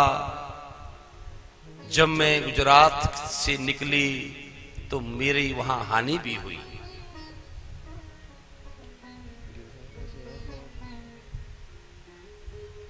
और मैं यहां वृंदावन में जब आई तो बाबा मैं तो वैसी की वैसी जवान, लेकिन ये मेरे जो गोदी में ज्ञान और वैराग्य है ये बूढ़े हो गए। ये मेरे पुत्र है। मैं तो जवान हो गई वृंदावन में, लेकिन ज्ञान वैराग्य बूढ़े हो गए। अब बाबा आप संत हो, देवऋषि नारद हो, अब कुछ एक काम करो, इन ज्ञान और वैराग्य मेरे पुत्रों को, ये अचेत है, ये अचेत पड़े हैं, इन ज्ञान और वैराग्य को थोड़ा जगा दो। बाबा ने कहा अभी लो। देवऋषि नारद कहने लगे सनकादि ऋषियों से, बाबा मैंने क्या किया? गीतार पाठेर मुहुर मुहु, मैंने गीता का पाठ सुनाया, लेकिन जब गीता का पाठ सुनाया, हाँ कुछ कह रहे, आ जाओ आप तो मुखिया है, किसी काम से उठना भी पड़े तो बीच में उठ के, लेकिन फिर वापस आ गए, ऐसा भी नहीं थोड़ा। लेकिन आप सभी तो, आपके तो आनंद है, हैं? अब देखो जिम्मेवारी तो इनकी है, जिनकी कथा है। आप कितने भाग्यशाली है, आपको कोई चिंता नहीं है, बना बनाया भोजन मिलेगा, अभी देखना है, कुछ करना। आप तो सुनो, आपका सौभाग्य है। कहा गीता पाठेन मुहुर्मुहु, गीता का जब पाठ सुनाया तो ज्ञान वैराग्य को क्या आई, झुमाई जैसी अंगड़ाई। गीता के पाठ से अंगड़ाई आई, यानी लगा कि थोड़े, लेकिन जगे नहीं, अचेत। देवऋषि नारद ने कहा सुनो, फिर मैंने वेदों का, पुराणों का, शास्त्रों का बड़ा सब सुना डाला। जो मेरी पास जो चूरन चटनी थी सब चटा डाली, लेकिन रोगी का रोग दूर नहीं हुआ। वृंदावन में मैंने फिर विचार किया इन ज्ञान वैराग्य को कैसे पुष्ट किया जाए। जब मैं अधीर हो गया तो आकाशवाणी हुई, आकाशवाणी हुई, ए देवऋषि नारद, अगर ज्ञान और वैराग्य को तुम पुष्ट करना चाहते हो, इनको उठाना चाहते हो, इनको जगाना चाहते हो, तो सुनो, सत्कर्म करो। आकाशवाणी ने कहा सत्कर्म करो, सत्कर्म करो, सत्कर्म करो। क्या कहा, क्या करो? सत्कर्म, सत्कर्म। अब ना आकाशवाणी ने ये कहा कि कौन सा सत्कर्म, चलो इतना नहीं तो यही बता देते कि किसी संत का ही नाम ले लेते कि आप वहां बाल बाबा के जाओ या वृंदावन में जाओ या सुग्रीवानंद महाराज जी के जाओ, कुछ तो कह देती आकाशवाणी। क्या कहा? बाबा, ज्ञान और भक्ति, ज्ञान वैराग्य को अगर पुष्ट करना चाहते हो तो सत्कर्म करो, सत्कर्म। ना सत्कर्म का नाम, ना किसी संत का नाम। ये देवऋषि नारद का संवाद हो रहा है ना बद्रीनाथ में। सनकादिक ऋषि कहते, तुम कहते हो मेरा मुख मलिन क्यों है? फिर मैंने विचार किया, सत्कर्म क्या है, सत्कर्म क्या है। जो भी आए उससे एक ही बात पूछता था देवऋषि नारद, क्या? सुनो, सत्कर्म क्या है, सत्कर्म। पर किसी ने उत्तर नहीं दिया। देता भी कौन? देवऋषि, संत देवऋषि नारद अपने में कोई कम है जो 14 लोकों में जिसको पासपोर्ट नहीं बनाना पड़ता जाने के लिए? संत देवऋषि नारद जो है 14 लोकों में कहीं भी हो नारायण नारायण करते कहीं भी जा सकते हैं। ये तो पता है ना सबको। संत देवऋषि नारद ही ऐसे संत है जो यहां भी देखो आएंगे।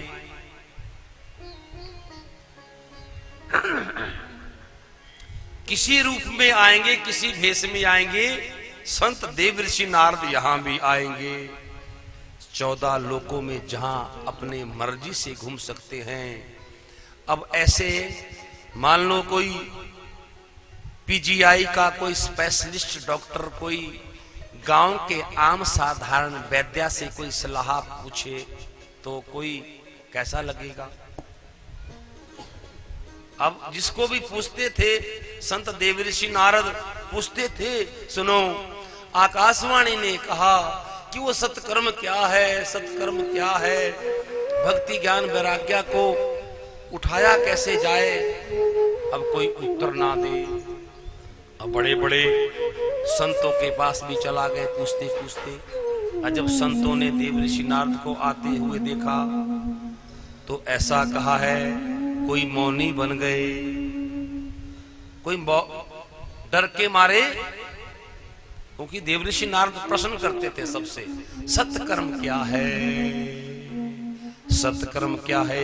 कहा जब संतों के पास गए तो कई बहुत से संत मौनी बाबा बन गए। मौनी बाबा यानी मौन धारण, मौनी थे नहीं मौनी, लेकिन जब प्रश्न पूछते हैं उत्तर कौन दे?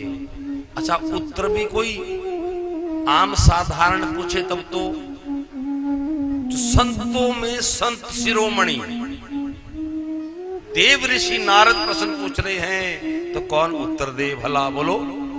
अब कोई मौनी बाबा बन गए, कोई पलायन कर गए, कोई भाग गए, किसी ने नहीं कहा कि क्या किया जाए। और मैं मारे मारे फिर रहा हूं, सत्कर्म क्या है। अब देव ऋषि नारद कह रहे हैं सनकादि ऋषियों से, आहा ओ भैयाओ, मुझे आप बहुत अच्छे मौके पे मिल गए बद्रीनाथ में, अब जल्दी आप ही बताओ कि वो सत्कर्म क्या है। सनकादि ऋषियों से, सनक सनंदन सनातन संत कुमार से अभी जो भेंट हमारी शुरू हुई थी, अब देव ऋषि नारद कहते अब देरी मत करो, ऐ सनकादि ऋषियों अब जल्दी बताओ वो सत्कर्म क्या है, वो सत्कर्म क्या है।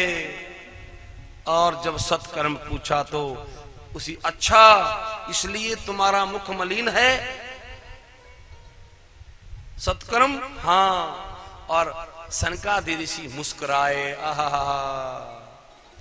अरे देव ऋषि नारद, सत्कर्म क्या है ये पता नहीं, सुनो। सत्कर्म सूचको नूनम ज्ञान यज्ञ स्मृतो बुधै श्रीमद् भागवत अलापा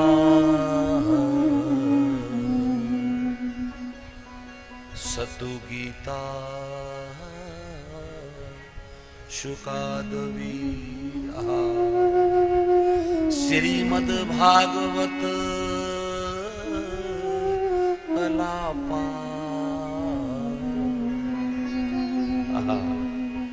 सतु गीता सुकादवी। एक उत्तर दिया, ए देव ऋषि नारद, सत्कर्म क्या है देखो अब उत्तर मिला।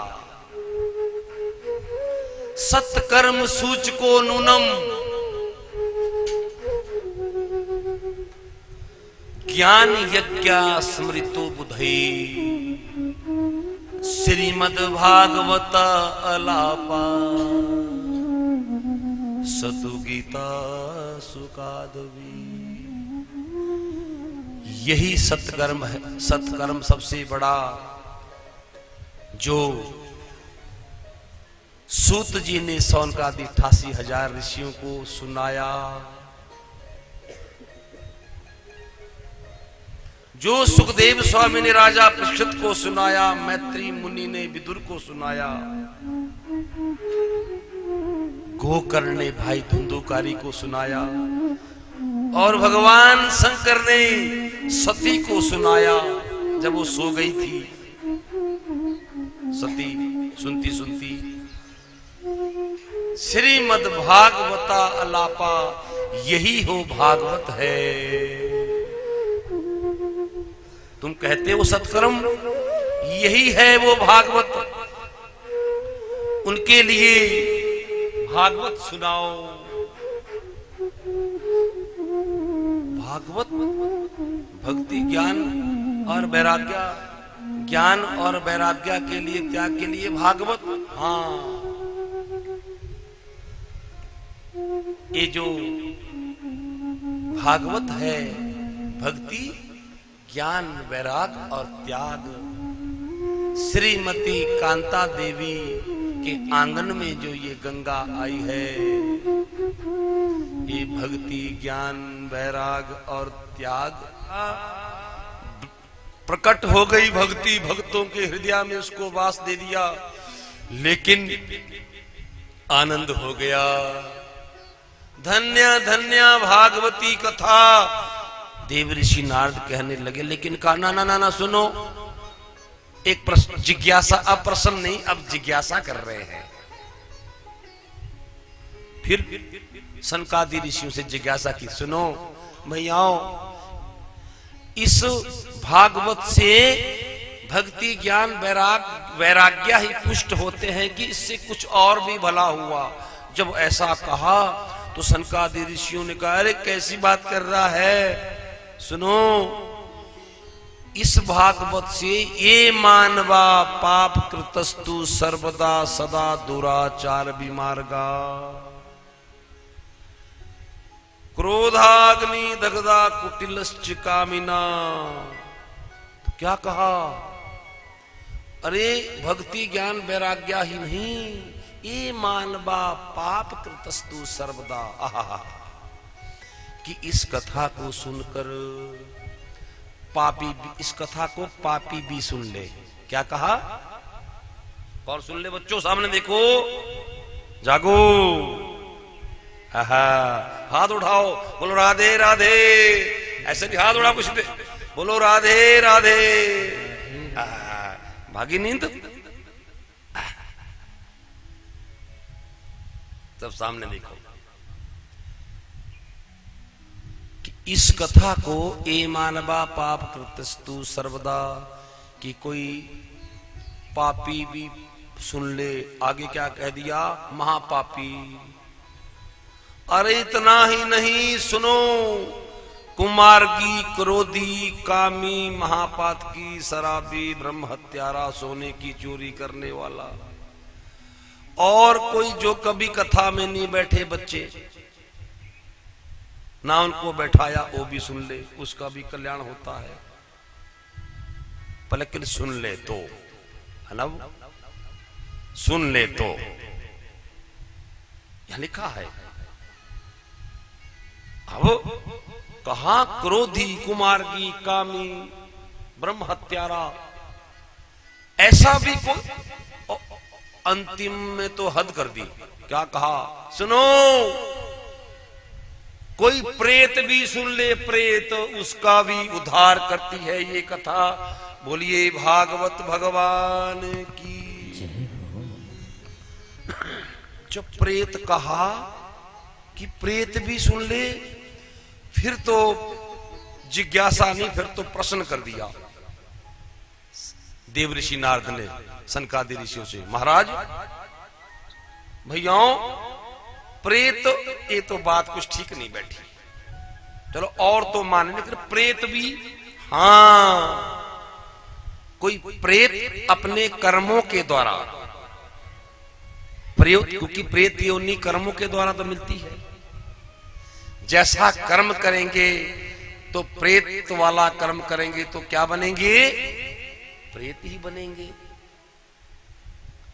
अगर कोई प्रेत या प्रेत जिसकी अल्प मृत्यु हो जाए, अल्प में, वो भी प्रेत योनि में जाता है। अल्प में, अकस्मात उसकी भी गति, ऐसे कहा है, पिंडदान से नहीं होती। भागवत चाहे इसका मूल पाठ ही करवाओ, अगर समर्थ नहीं है तो, अगर समर्थ है फिर भी पैसे बचाए, किसके लिए? आगे तो कुछ उल्टा ही होगा फिर, क्योंकि पितृदोष, जिस घर में कोई, गांव में भी कोई, घर में कोई अल्प मृत्यु से मरा हो, उस पितृ दोष के निवारण के लिए ये भागवत कथा घर में अवश्य करवानी चाहिए। बड़ी ना सही तो छोटी ही सही, क्योंकि ये प्रेत को भी मुक्त करती है। प्रेत योनि में भी कोई पड़ जाए, पर लेकिन फिर भी कुछ मन नहीं माना, प्रेत की मुक्ति हो जाए। सुनो, मैं तुम्हें एक इतिहास सुनाता हूं। किसने कहा? सनकादि ऋषियों ने। क्या सुनाया? सुनो, क्योंकि बिना प्रमाण से आप भी कहां मानने वाले हैं? प्रमाण अच्छी बात है।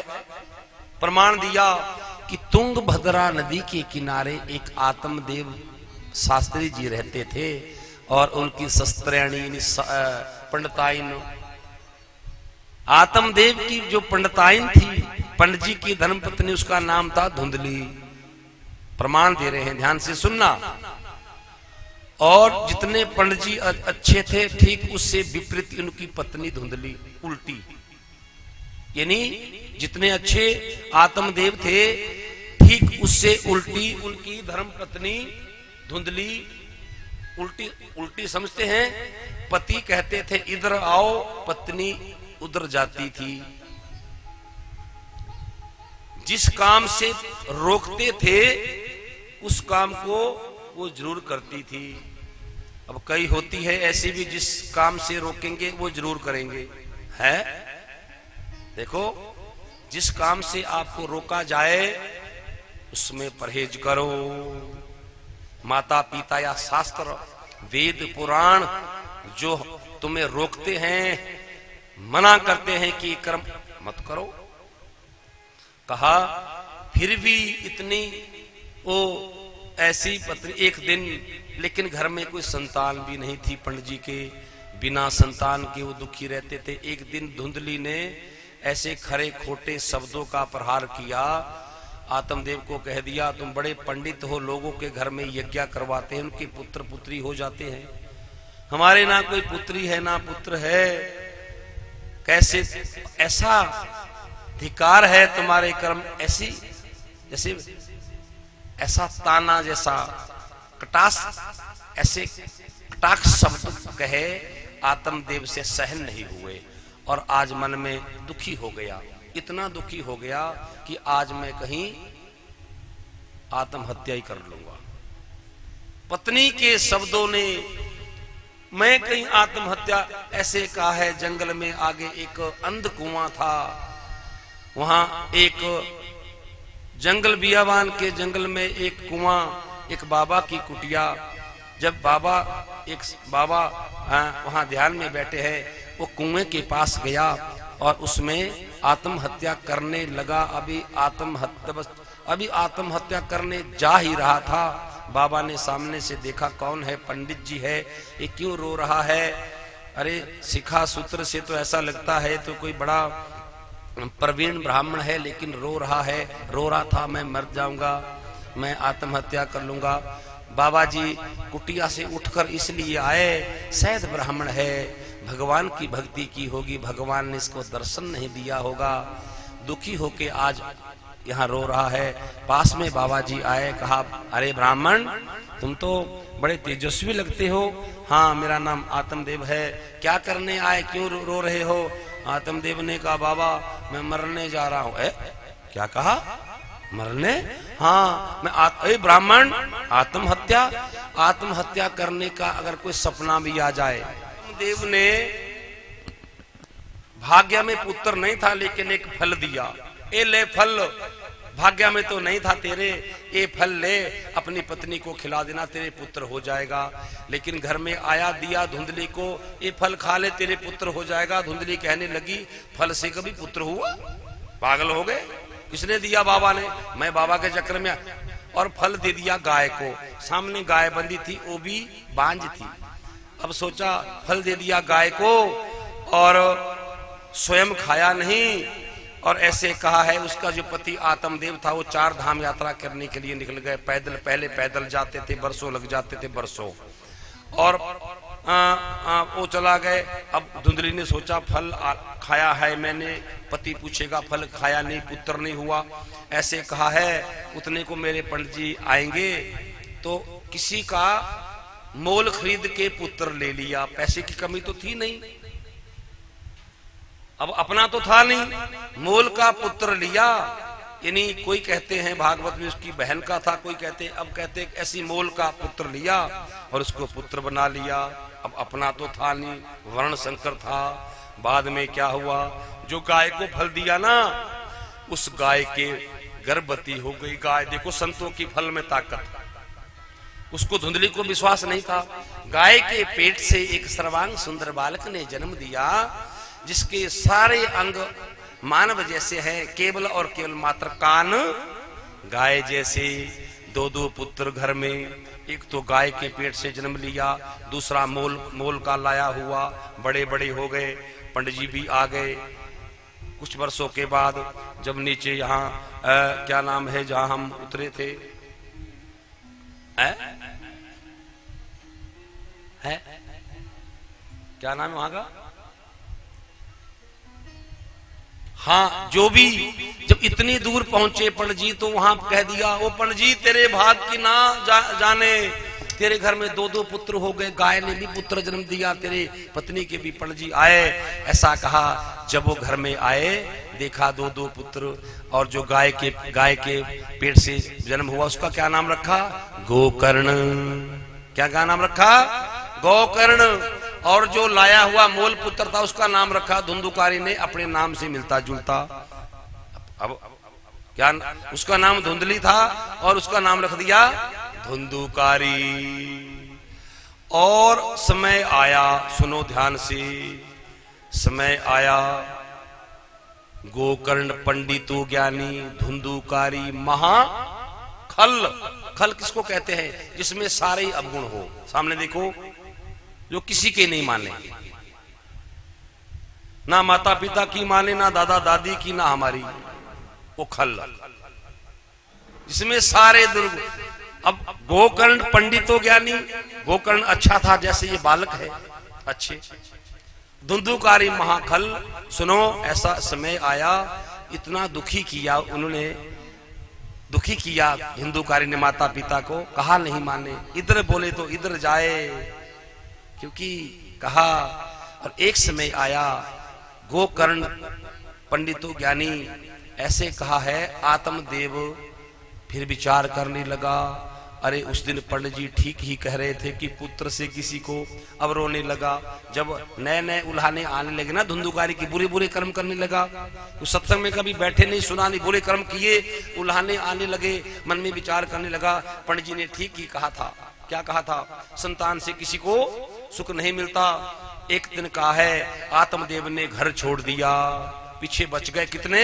3, गोकर्ण, धुंधुकारी और कौन बच गए?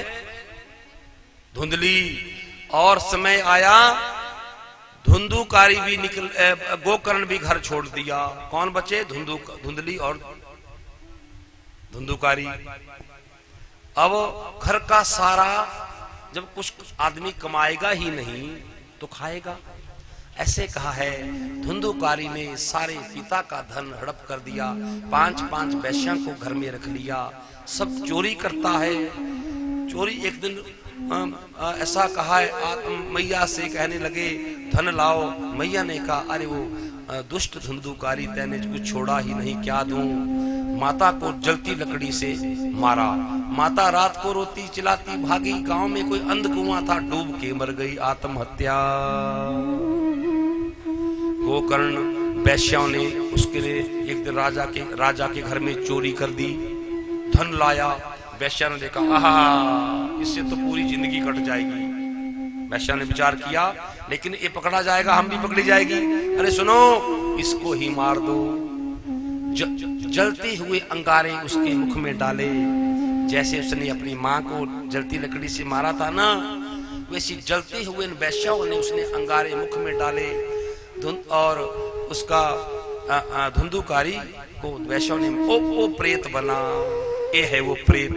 जब प्रेत बना तो गोकर्ण ने सामने, बस 5 मिनट में कथा में पूर्ण करने जा रहा हूं। जब वो प्रेत बना तो धुंधुकारी ने विचार किया, मैं अपने गया में पिंड दे देता हूं। गया में जाकर पिंड दे दिया, लेकिन फिर भी उसकी गति, क्योंकि उसकी अल्प मृत्यु हुई थी, गया में जाकर भी गति नहीं हो सकती, उसकी अल्प मृत्यु हुई थी। सामने दिखना सभी। और ऐसे कहा है, उसके उद्धार के लिए गोकर्ण ने आषाढ़ मास में सूर्य भगवान की आज्ञा से लेकर उसके उद्धार के लिए यही भागवत कथा की थी, जो कमला, श्रीमती कमला देवी के आंगन में हो रही है। गोकर्ण ने भाई धुंधुकारी के उद्धार के लिए कथा की थी। और जिस दिन पूर्ण आहुति हुई, सुनो, स्वर्ग से विमान आया और काला झंडा यहाँ कहाँ है? यहाँ बाहर काले झंडे में वो आके बैठ गया। और जो यहाँ पितृ ध्वज लगा है, काला झंडा, कल से तर्पण भी होगा। और सुनो, वो ऐसा कहा यज्ञ की, जब यज्ञ पूर्ण हुआ, स्वर्ग से विमान आया और वो धुंधुकारी सुंदर, ऐसा ऐसा कहा, सर्वांग सुंदर देह में उसको विमान में बैठकर वो प्रेत भी परम धाम को गया। बोलिए भागवत भगवान की।